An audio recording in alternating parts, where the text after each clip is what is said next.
escape it. You might escape it for a while you are young and healthy and beautiful and energetic. But after many, many years, you know that suffering is something that we cannot escape. And the more we stay here on this earth, the more suffering becomes an everyday occurrence. When you are young, suffering is not such a big thing. But as you go along, there are people who wake up to suffer every day. And therefore, we must face what suffering is in order to understand what is the true nature of life.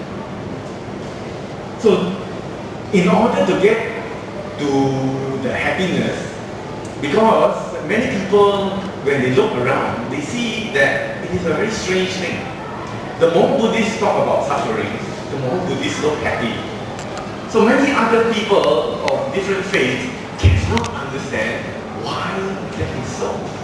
Why do we always say suffer, suffer, suffer, and then our face look happy, happy, happy?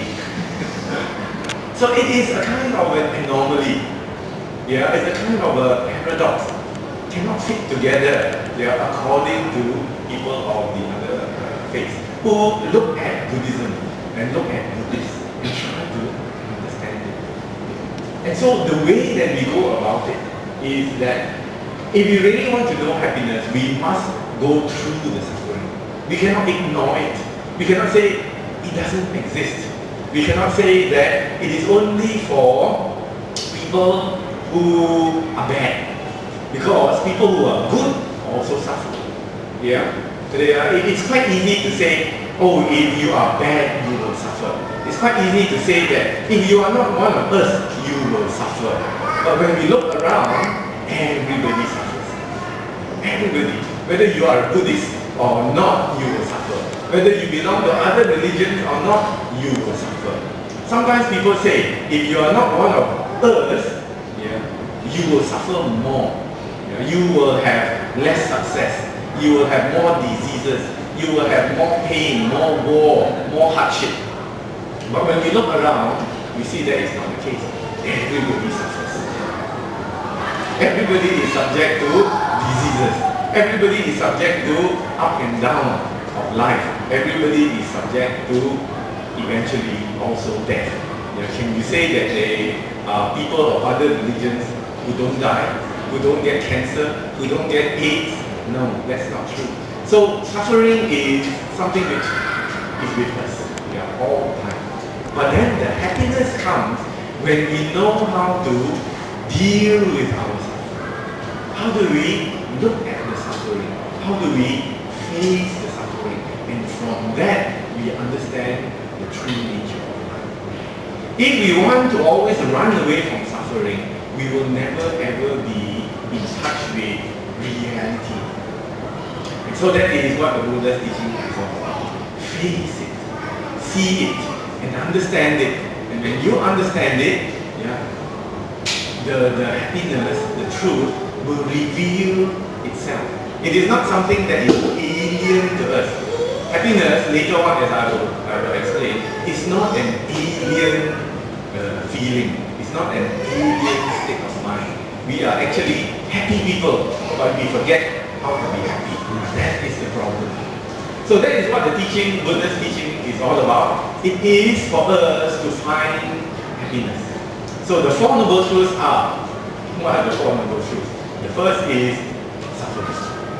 The second is the reason, the cause of the suffering. We have to understand, here it is, and secondly, what causes it? And then thirdly, the Buddha says, there is happiness. And this happiness is not an ordinary happiness.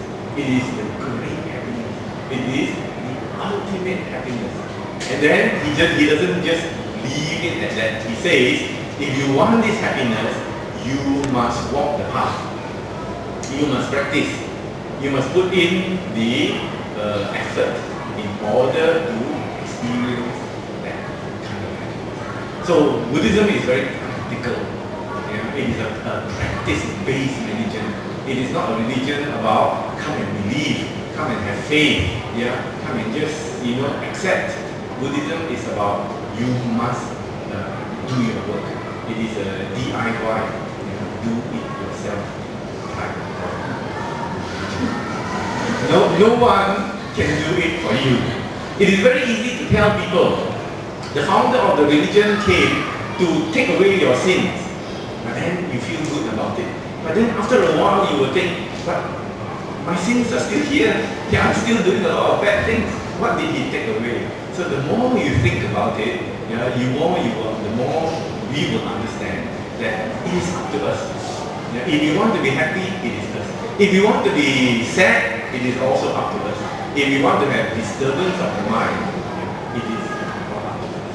If you want to experience the highest happiness, it is also up to us. So everything relies on ourselves, our thinking, our acting, our behaving, and our own mental. So the Buddha taught simple truth to the lay disciples. When the Buddha was alive, he made quite a clear differentiation. Yeah, because at that time, you have a very, very easy choice. So there were the lay people, and we are lay people. We enjoy our life. We have all kinds of pleasures. Yeah, we enjoy many different types of material things. But during the Buddha's time, there were those people who did not want to renounce what they were enjoying, which was fine. The Buddha said, if you want to enjoy yourselves, this is what you should do. But if you want to follow the higher teachings, yeah, you must follow me. Yeah, you must leave your homes, yeah, and come with me. So those people who felt that it was time for them to follow the Buddha, they will leave their homes to follow us. But those people who stayed at home, yeah, led a householder life, the Buddha was also very fine with that. But he says, this level of your practice. Yeah. So therefore, yeah, you practice, you do your life, you change your life according to this level. And he didn't ask very much, yeah, of these people. But these people still, yeah, they wanted to find happiness. And so today, I would like to introduce to you this sutta called Diga Jhana Sutta. And this Diga Jhana Sutta is aimed at laymen, lay people who want to enjoy all the things of the material life. So the background of Diga Jhana Sutta is like this.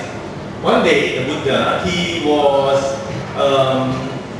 staying in this village, a town called Kakarapata. And this was in the area of the Korea. And of course, when he was still a layman, when he was still a prince, he married somebody from the Korea area. Yeah, so his wife, the Princess Yasodhara, yeah, was a Korean. And therefore, when he left the palace and gained enlightenment, he thought that he should spend some time with the kinsmen, the family, the relatives, yeah, of his former wife, yeah, which is the princess. So one day, as he was with the Koreans, who in a way we can say are related to him, yeah, there was a young man, noble man, called Diga Jhana. He went and addressed the Buddha. He paid respect, and then he said to the Buddha, we are lay people, and we enjoy sensuality. Sensuality means the enjoyment of the senses. Yeah, meaning we eat good things and we enjoy. We smell good things and we enjoy. We see good things and we enjoy. We wear nice clothes and we enjoy. And there are all these family things that we enjoy. And we hear the music and we enjoy. So these are all the senses. So he was very straightforward. He said, we enjoy these things. Yeah, he said to the Buddha, we like to enjoy these things too. So, yeah, we are living crowded with wife, husband, and children. We use nice fabrics. Yeah, at that time, famous fabrics, very comfortable, easy, nice to wear, comes from this area called Kasi. And sandalwood, which makes them smell nice. And we wear garlands, scents, and creams. When we use gold and we use silver. So we are not so keen on giving these things up. We don't want to renounce, shave our hair, and just wear one piece of robe. We enjoy these things.